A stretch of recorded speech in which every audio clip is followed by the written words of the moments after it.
Journalist TV news కి స్వాగతం. ఖమ్మం జిల్లాలో సుదీర్ఘ రాజకీయ అనుభవం ఉన్న తుమ్మల నాగేశ్వరరావుపై రెక్కి నిర్వహించారా? నిర్వహిస్తే వాళ్ళు ఎవరు? బెదిరించడానికా, చంపడానికా? ప్రచారంలో నిజం ఎంత? మీడియా కథనాలపై పోలీసుల మౌనంపై అనుమానాలు వ్యక్తమవుతున్నాయి. జిల్లాలో చర్చోపచర్చలకు దారితీసిన వ్యవసాయ శాఖ మంత్రి తుమ్మల నాగేశ్వరరావుపై దాడి చేసేందుకు ఎన్నికల సమయంలో స్కెచ్ వేశారని కొన్ని మీడియా సంస్థల్లో కథనాలు వచ్చాయి. ఆ కథనాల్లో అప్పటి ప్రభుత్వంలో కీలకంగా ఉన్న ఆనాటి ప్రజాప్రతినిధితో పాటు ఓ పోలీస్ అధికారి ప్రోద్బలం అన్నది సారాంశం.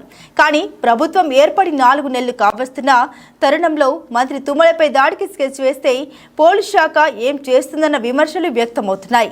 నిజంగా దాడికి పథకం వేస్తే కేసులు నమోదు చేయకుండా కాలయాపన ఎందుకు చేస్తున్నారనే ప్రశ్నలు తలెత్తుతున్నాయి. దాడికి పథకం వేసి ఉంటే ఎంతటి వారైనా తాట తీయాల్సిందే. ప్రచారానికి ఫుల్ స్టాప్ పెట్టాలన్నా, నిజాన్ని బహిర్గతం చేయాలన్నా అసలు వాస్తవాన్ని పోలీసులు బయట పెడితే తప్ప ఒక క్లారిటీ వచ్చే అవకాశం లేదు. హత్య రాజకీయాల్ని ఎవరు ప్రోత్సహించినా బెండు తీయాల్సిందే. ప్రస్తుతం క్యాబినెట్లో ఉన్న మంత్రి తుమ్మల నాగేశ్వరరావుపై రెక్కి అంశంలో నిజాల్ని పోలీస్ శాఖ ఒకటే నిర్ధారించగలదు. మంత్రి తుమ్మల నాగేశ్వరరావుపై దాడికి స్కెచ్ వేశారా లేదా అనే అంశంపై పొలిటికల్ అనలిస్ట్ మారెడ్డి నాగేందర్ రెడ్డి విశ్లేషణ. రాష్ట్ర స్థాయిలో పెద్ద చర్చ జరగకపోయినా ఖమ్మం జిల్లాలో మాత్రం ఒక ప్రధానమైన చర్చ గత 24 గంటల నుంచి కొనసాగుతుంది. ముఖ్యంగా ఖమ్మం జిల్లాలో చాలా సీనియర్ మోస్ట్ పొలిటీషియన్, వివాదరహితుడు, ప్రస్తుత వ్యవసాయ శాఖ మంత్రి తుమ్మల నాగేశ్వరరావు మీద ఎన్నికల సమయంలో దాడికి ప్రయత్నం చేశారు, దాడికి స్కెచ్ చేశారు, దాడికి రెక్కీ చేశారు అనేది కొన్ని పత్రికలలో గత 2-3 రోజుల నుంచి వస్తున్న కథనాలు. కానీ అసలు ఎన్నికలు జరిగి 4 నెలల సమయంలో ఇప్పుడు ఎందుకు అది వెలుగులోకి వచ్చిందనేది కొంత చర్చకు దారితీస్తుంది. వాస్తవంగా 2023 ఎన్నికల సమయంలో బీఆర్ఎస్ పార్టీ తరఫున ఆనాటి మంత్రి పువ్వాడ అజయ్ కుమార్, ప్రస్తుత వ్యవసాయ శాఖ మంత్రి తుమ్మల నాగేశ్వరరావు ఖమ్మం నియోజకవర్గంలో హోరాహోరీగా తలపడ్డారు. వాస్తవంగా ఖమ్మం జిల్లా రాజకీయాలు మొత్తం కనుక మనం పరిశీలిస్తే ప్రధానమైన నాయకుల మధ్య ఆధిపత్య పోరు లేదా పార్టీ విభేదాలు, అంతర్గత అంశాలు, ఇవన్నీ రకరకాల అంశాలు ఇన్ని దశాబ్దాల నుంచి కొనసాగుతున్నా ఏ రోజు కూడా ఒక అభ్యర్థిని లేదా ఒక స్థాయి ప్రజాప్రతినిధి మీద దాడి ప్రతిదాడులు జరిగే సందర్భాలు ఎప్పుడు కూడా ఎక్కడ కూడా లేవు. ఎందుకంటే అటు సిపిఎం కానీ, సిపిఐ కానీ, కాంగ్రెస్ కానీ, ఇటు తెలుగుదేశం పార్టీ కావచ్చు, ఇటు బీఆర్ఎస్ పార్టీ, అంటే ఇన్ని పార్టీల మేళవింపుతోటి ఖమ్మం జిల్లా అతి చైతన్యవంతమైన జిల్లా. ఈ జిల్లాలో ప్రధానమైన అభ్యర్థుల మధ్య పోటీ ఉంటుంది తప్ప ఇట్ట రాజకీయ కక్ష సాధింపుల లేకపోతే ఒక దాడికి ప్రతిదాడులు పాల్పడే అంశాలు మొత్తం గతంలో ఎప్పుడు కూడా జరగలేదు. తాజాగా ప్రస్తుతం వెలుగులోకి వచ్చిన అంశం ఖమ్మం జిల్లాలలో కొంత చర్చకు దారితీసింది. ఎందుకంటే వ్యవసాయ శాఖ మంత్రి తుమ్మల నాగేశ్వరరావు మొదటి నుంచి కూడా వివాదాలకు దూరంగా తన స్టైల్ తాను వెళ్తున్న క్రమంలో ఎప్పుడు కూడా ఎదుటి వాళ్ళని వ్యక్తిగతంగా టార్గెట్ చేసే సందర్భాలు చాలా తక్కువ. రాజకీయంగా విభేదించవచ్చు, రాజకీయ అంశాలు చాలా ఉన్నా ఎప్పుడు కూడా హత్య రాజకీయాలు లేకపోతే ఇతరత్ర రాజకీయాల అంశాలలో ఎప్పుడు కూడా ఆయన కొంత పద్ధతిగానే వెళ్ళారనేది ఓ ప్రచారం, వాస్తవ అంశం కూడా. ఈ నేపథ్యంలోనే 2023 అసెంబ్లీ ఎన్నికల్లో అటు బీఆర్ఎస్ పార్టీ తరఫున పువ్వాడ అజయ్ కుమార్, కాంగ్రెస్ పార్టీ తరఫున తుమ్మల నాగేశ్వరరావు హోరాహోరీ తలపడ్డారు. నువ్వా నేనా అనే అంశంతో పాటు వ్యక్తిగత అంశాలు కూడా ఆ ప్రచారంలో విస్తృతంగా ప్రచారం చేశారు. అంటే నువ్వు ఒకటంటే నేను ఒకటంట, నువ్వు 2 అంటే నేను 2 అంట అనే స్థాయిలో పువ్వాడ అజయ్ కుమార్ అదే స్థాయిలో విరుచుకుపడ్డాడు. అదే స్థాయిలో తుమ్మల నాగేశ్వరరావు కూడా గతంలో ఎన్నడూ లేని విధంగా ప్రతి విమర్శలు దిగాడు. ఈ నేపథ్యంలోనే జరిగిన హోరాహోరీ పోరులో తుమ్మల నాగేశ్వరరావు భారీ మెజార్టీతోటి ఖమ్మం అసెంబ్లీ బరి నుంచి గెలుపొందారు కాంగ్రెస్ పార్టీ తరఫున.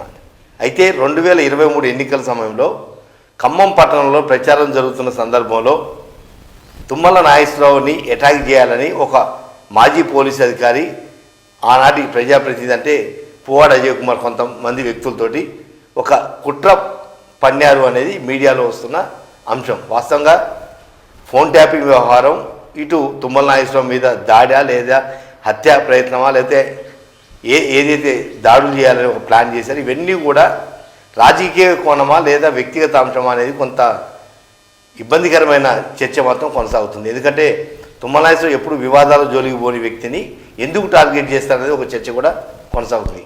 అయితే తుమ్మల నాగేశ్వరరావు దుందుడుకు వ్యవహారం కావచ్చు లేదా ఆ రోజు ప్రచార సరిలో అజయ్ని మించిపోతున్నానే ఒక ఆలోచనతోటి అజయ్కి నమ్మినమంటూ ఉన్న కొంతమంది వ్యక్తులు దాడికి పథకం వేశారు అనేది ఆ మీడియాలో వచ్చిన కథనం. వాస్తవంగా ఈ కథనాలు ఇవన్నీ కూడా రూఢీ చేయాల్సిన బాధ్యత పోలీస్ శాఖ మీద. ఎందుకంటే ఫోన్ ట్యాపరింగ్ కావచ్చు, ఫోన్ ట్యాపింగ్ కానీ లేదా హత్యాయత్నం సంబంధించిన అంశాలు ఇవన్నీ కూడా సమాజంలో ఒక పోలీస్ శాఖకే విచారించే అధికారం హక్కు ఉంది. కాబట్టి పోలీస్ శాఖ రూఢీ చేస్తే తప్ప ఇది కుట్రలా రెక్కినా ఇతరత్ర అంశాలు అవునా కాదా అనేది ఒక క్లారిటీ వచ్చే అవకాశం లేదు. వాస్తవంగా ఏదో రకంగా కొంత ఉప్పందుతేనే మీడియా వార్తలు వస్తుంది. కాబట్టి అటు బీఆర్ఎస్ తరఫున పోటీ చేసిన అభ్యర్థి తరఫున అనుచరుల లేదా తుమ్మల నాగేశ్వరరావుకి కొంత అనుంగు సహచరులు ఈ మధ్యన ఏదైతే బహిరంగంగా బయటకు వచ్చిందో ఆ అంశం దాన్నే మీడియా ఒక హత్యాయత్నమా లేదా రెక్కి నిర్వహించారని లేదా 3 టౌన్ ఏరియాలో మార్కెట్ దగ్గర ప్రచారం జరుగుతున్న సందర్భంలో తుమ్మల నాగేశ్వరరావు మీద అటాక్ చేయాలనేది ఒక పథకం అనేది ఆ మీడియాలో వచ్చిన కథనం. కానీ వీటన్నిటిని కూడా తేటతలం చేయాలన్నా లేదా నిజంగానే తుమ్మల నాగేశ్వరరావు మీద దాడి చేయాలనే ఆలోచన ఉంటే ఆ విషయంలో మాత్రం పోలీస్ శాఖ చాలా నిక్కచ్చిగా నిజాయితీగా విచారణ జరిపించి సంబంధిత వ్యక్తులు ఎవరైనా ఎంతటి వారైనా సరే వాళ్ళని శిక్షించాల్సిన బాధ్యత కూడా పోలీస్ శాఖ మీద ఉంది. ఎందుకంటే మొదట్లోనే తుంచితే తప్ప ఇది మళ్ళీ మొక్కై మానై ఒంగుదా అన్నట్టుగా ఇంకా ఇటువంటి ఆలోచన విధానాన్ని మొదట్లోనే తుంచేస్తే భవిష్యత్తులో ఇటువంటి దాడులు, ప్రతిదాడులు, వ్యూహాలు ఇవన్నీ కూడా అమలు అయ్యే అవకాశాలు క్లోజ్ అయిపోతాయి. కానీ ఇటువంటి వాటిని కనుక అరికట్టలేకపోతే ముందు కూడా ఇంకా దాడులు జరిగే అవకాశం నేపథ్యంలో పోలీస్ శాఖ అసలు ఫోన్ ట్యాపింగ్ కావచ్చు లేదా తుమ్మల నాగేశ్వరరావు మీద హత్యాయత్నం అంశం కావచ్చు ఈ రెండింటి మీద ఒక క్లారిటీ ఇస్తే తప్ప ప్రజలలో ఉన్న అపోహలు పూర్తిగా తొలగిపోయే అవకాశం లేదు.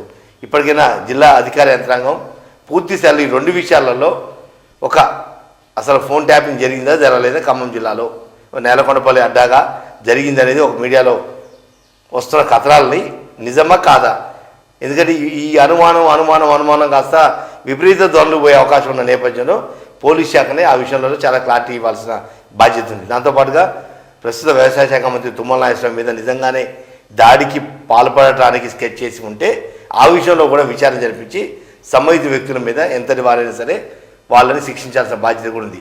ఈ నేపథ్యంలోనే ఈరోజు బీఆర్ఎస్ పార్టీ నేతలు కూడా ఒకవేళ కనుక నిజంగానే అటువంటి ఆలోచన ఉంటే విచారించండి, సంబంధిత దోషులను శిక్షించండి, అధికారం మీదే ఉంది కాబట్టి అనవసరమైన ఆరోపణలు చేస్తున్నారు తప్ప కేవలం కొంతమందిని ఏదో రకంగా వేధింపులకు గురి చేయడం కోసం లేదా కేసులలో ఇరికేయడం కోసం వ్యూహాత్మకంగా ముందుకు వెళ్తున్నారు.